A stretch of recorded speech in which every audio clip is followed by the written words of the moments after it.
When I first began my career as an artist, I really struggled with imposter syndrome and being able to call myself an artist. You know, I remember the first time I walked into one of these homes here in Alice and I got to see it, I just felt like so out of place, like wow.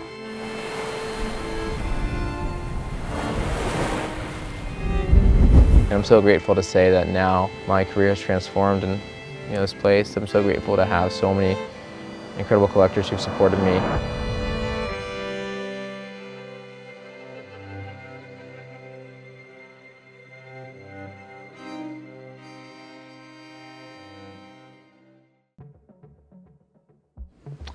My name is Jonah Allen. We're here at the beautiful Alice Beach for the Digital Graffiti Festival, which is one of my favorite events of the entire year, where all this beautiful architecture gets transformed into digital art as the sun goes down.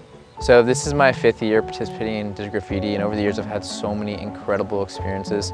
I think most powerful moment I've ever had was probably the first year I ever participated, was in 2019. What that moment really revealed to me that what I do as an artist is valuable, and it actually has an impact on people. As an artist, sometimes I'm a bit of a hermit, I'm in my own world creating, but flashback to that year of 2019, I was just kind of starting, and it really gave me the feedback that, wow, what I actually do matters, and it actually has an effect on people, and it changes their state, and that's the power of art. Good to see you guys. Good to see you. What's going on? This is awesome. Yeah. This festival means a lot to me as an artist for so many different reasons. First and foremost because I get to share my art, which the subject matter is local to this area, so everyone has a connection to it already. But it's also taken on this whole new dimension where it's really community. I've been very fortunate and I have a lot of collectors here in this community in Alice Beach, and so I get to share my work, I get to see a lot of my collectors, I get to just connect with a lot of different people.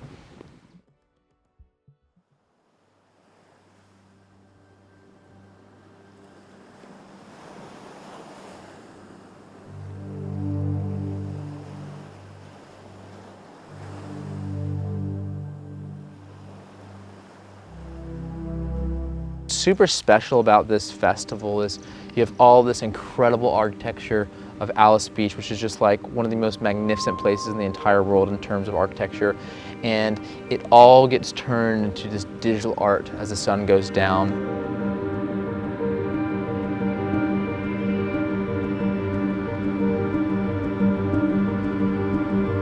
You are completely immersed and you have this body experience. It's very hard to describe, where you're walking around, there's the scale of the art, it's all encompassing, the audio, the visuals, it has such an effect, not just on your mind, but it actually influences your state of being. Every home is so different architecturally, and so every home site poses a unique space to showcase digital artwork.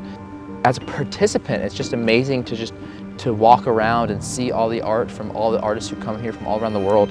And then as an artist, it's just incredible to see my work at such a large scale and see the true impact it has on all the people. To also connect with all this community of eclectic artists from around the world. It's just so special to do it in my own town. This is the only event in the entire year, every year, where all these artists come from all around the world and I get to connect with those people. So it's about sharing my art and the connection that it forms between myself, my collectors, people who vibrate with my artwork, and also with all the other artists here.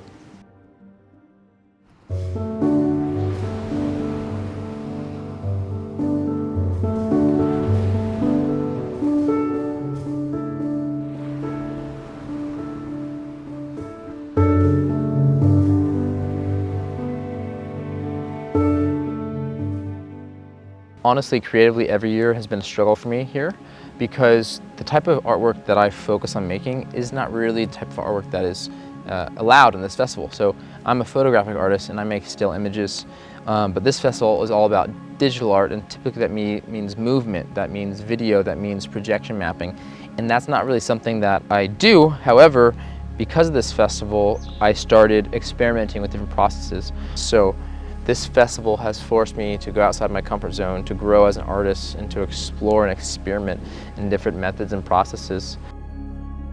talk a little bit about my piece this year. It's called Where Sea and Sky Meet.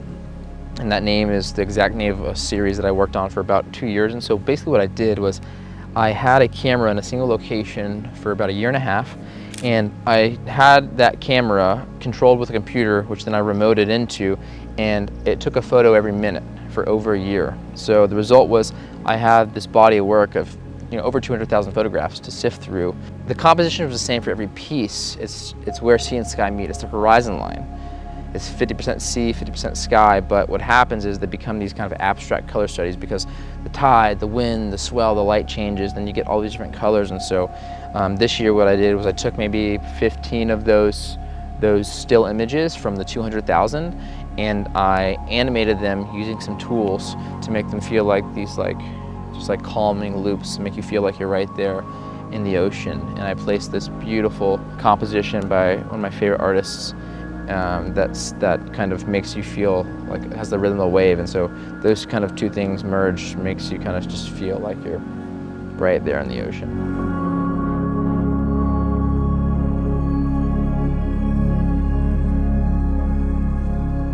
It kind of puts you in this meditative state, this trance. And my goal is kind of the same goal I have with my artwork, my regular artwork, be a window to the sublime, or transport the viewer to a place of calm or just some sort of emotion that they normally wouldn't necessarily feel. And I think something that's really interesting, for me, photography is this thing where it's just a single moment in time. And so my fascination with photography is how can I show the passage of time in a single moment, or how can I explore time through photography? So what's really interesting about this project to me, Where Sea and Sky Meet, is you're seeing the same place transformed in different times, and it takes you on this journey. Even though it's the same place, it's kind of exploring the sense of place, but over a period of time.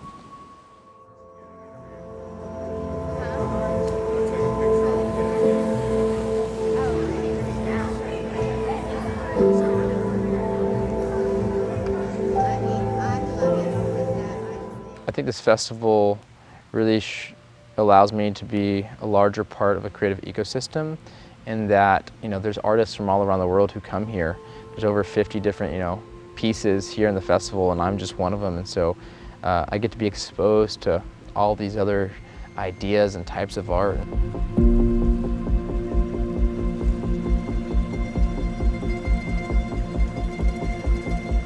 I think tonight for me, a desired outcome or success would just be to see the joy and the light and the impact that the work has on people and get to see their response.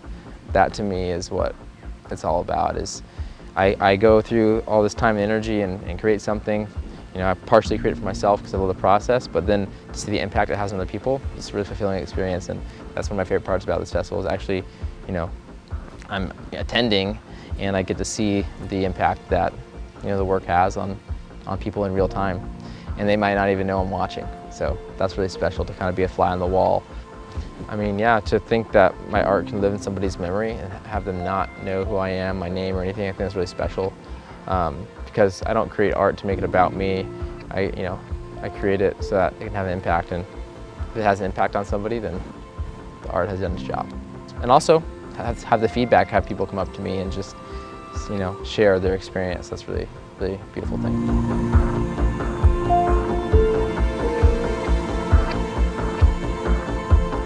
When I first began my career as an artist, I really struggled with imposter syndrome and being able to call myself an artist. But now, being a legitimate practicing artist for about 8 years now, it's part of my identity. But yeah, I think reflecting back when I first started back in 2019, I had imposter syndrome. I remember the first time I walked into one of these homes here in Alice and I got to see it, I just felt like so out of place. Like, wow, do I even belong here? Does my work belong here? And I'm so grateful to say that now, it's just so crazy how my career has transformed in this place. I'm so grateful to have so many incredible collectors who've supported me, not just in this geographic area, but specifically in this town of Alice Beach.